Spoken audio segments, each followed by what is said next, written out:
Welcome to my YouTube channel অলিস creation. আজকে গণেশ চতুর্থী, তো আমি আজকে ঠাকুর দেখে যাব। তো কোথায় কোথায় পুজো হচ্ছে আর কীভাবে এনজয় করবো সমস্ত কিছু আমি তোমাদের সাথে শেয়ার করবো। তো দেখে থাকো, সঙ্গে থাকো, পাশে থাকো, স্টার্ট। তো আমি রেডি হয়ে বেরিয়ে গেছি। ফার্স্টে আমি যাবো উত্তমাশায়, যেহেতু আমার বাড়ি উত্তমাশায় ঠাকুর দেখাবো। এবার উত্তমাশাটা ভালো করে পুজো হচ্ছে, মেলাতে অনেক বসেছে। তো চলো, এটা হচ্ছে উত্তমাশার লাইটিং। তো লাইটিংয়ের পর ঠাকুর আছে, তারপরে মেলা বসেছে। তো সমস্ত কিছু আমি তোমাদের এই ভ্লগে তোমাদের সাথে শেয়ার করবো। তো আমি যখন গেছিলাম তখন আরতি হচ্ছিলো, তো আরতিটা তোমাদের সাথে শেয়ার করছি।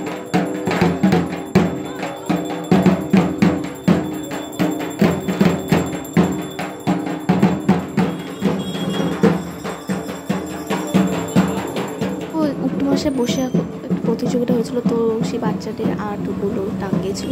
তো এবার আমি তোমাদের সাথে মেলা কিছু দোকানপাট শেয়ার করছি। বেশি দোকান হয়নি, কিন্তু এই ছোটো জায়গার মধ্যে যতটুকু হয়েছে সেগুলো আমি তোমাদের সাথে শেয়ার করছি।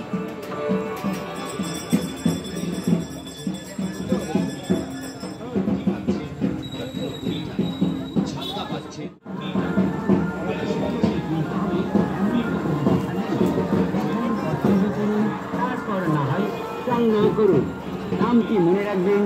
একবার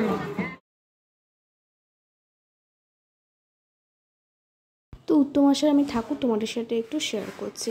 উত্তমাশা পার করে উত্তরায়ণের ওখানে একটা পুজো হয়, সেটার ঠাকুর আমি তোমাদের সাথে শেয়ার করছি। এরপর আসলাম কলেজ মোড়ে, তো সেই গণেশ ঠাকুর আমি তোমাদের সাথে এখন শেয়ার করছি। একটু বেশি ভিডিও করতে পারিনি, তো এগুলো নর্মাল, তাই জন্য। আর এটা হচ্ছে টাউন ক্লাবের ওখানে এই গণেশ পুজোটা। তারপরে আমি ভাবলাম গণেশ পুজো যখন দেখা হয়ে গেল, একটু পিস রেস্টুরেন্টে যাই।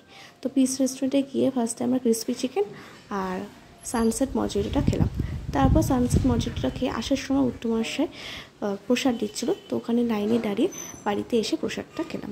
তো দারুণ হয়েছিল প্রসাদের টেস্ট। অবশ্য পুজোর প্রসাদটা একটু ভালোই হবে। তো গাইস, এসে গেছে ঠাকুর দেখে। তোমাকে তো আমি কীভাবে সেলিব্রেট করেছি সমস্ত কিছু তোমার সাথে শেয়ার করেছি। তারপর আমরা পিস রেস্টুরেন্টে গেছি, তো সেখানে আমরা গল্প করতে এতটাই ব্যস্ত ছিলাম আমি আর আমার দিদি, তো তাই জন্য আর কী বলবো, ভালো করে ভিডিও করতে পারিনি।